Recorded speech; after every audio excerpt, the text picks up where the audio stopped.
Tento robotický systém nás posunul do top 10 nemocníc v Európe.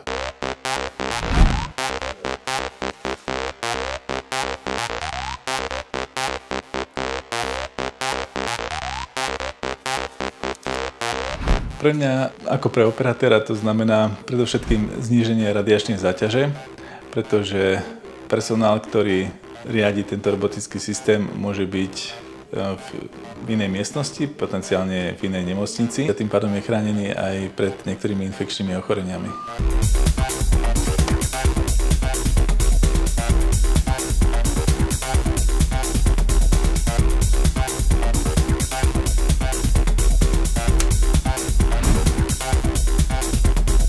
V určitých špecifických situáciách je použitie tohto robotického systému pre pacienta bezpečnejšie. Väčšia presnosť, ktorú prináša tento systém, znamená lepší výsledok tej liečby.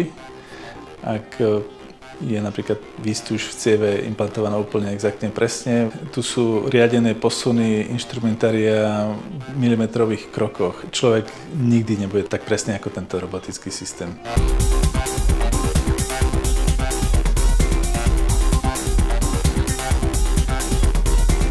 Sú situácie, kedy transport pacienta môže oddialiť liečbu a tým pádom môže byť pacient ohrozený na živote.